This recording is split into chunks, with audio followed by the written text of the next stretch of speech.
बेलगावी ज़िले के रायबाग तालुके के बोर गांव के एक शख्स से साइबर ठगों ने व्हाट्सएप पर एपीके फाइल भेजकर 2,44,791 रुपये की धोखाधड़ी की है।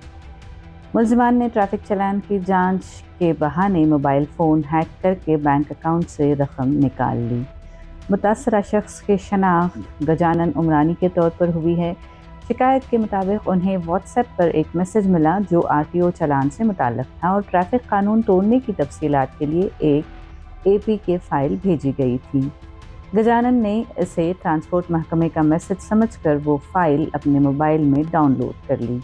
पुलिस के मुताबिक फ़ाइल इंस्टॉल होते ही साइबर मुजरिमों ने गैर कानूनी तरीके से उनके मोबाइल फ़ोन की सारी इंफॉर्मेशन हासिल कर ली। उन्होंने फ़ोन में बैंकिंग डेटा और वन टाइम पासवर्ड्स का इस्तेमाल करके चंद ही लम्हों में उनके बैंक अकाउंट से 2,44,791 रुपये नामालूम बैंक अकाउंट्स में ट्रांसफ़र कर लिए। गजानन को इस साइबर फ्रॉड का पता उस वक्त चला जब उनके मोबाइल फ़ोन पर कई अनऑथराइज्ड ट्रांजैक्शंस के मैसेजेस आने लगे। इसके बाद उन्होंने ज़िला साइबर क्राइम पुलिस स्टेशन में शिकायत दर्ज करवाई, जिसके बाद पुलिस ने मामले की तहकीकात शुरू कर दी हैं। हुक्काम ने शहरियों को खबरदार किया है कि किसी भी सरकारी इदारे की जानिब से मिलने वाले पैगाम या लिंक की जांच किए बगैर उस पर क्लिक या डाउनलोड ना करें।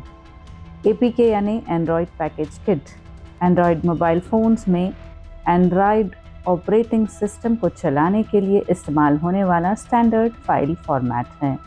नामालूम नंबर्स से मिलने वाली एपीके फाइल्स में नुकसानदा सॉफ्टवेयर हो सकता है जो ज़ाती मालूमात चोरी कर लेता है। इसीलिए पुलिस ने अवाम को मशवरा दिया है कि वो नामालूम नंबर्स से व्हाट्सएप या दीगर मैसेजिंग प्लेटफॉर्म्स पर मिलने वाले एपीके फाइल्स हरगिज़ डाउनलोड न करें। क्या आपको भी व्हाट्सएप या मैसेज पर अनजान लिंक्स या फाइल्स मिलते हैं?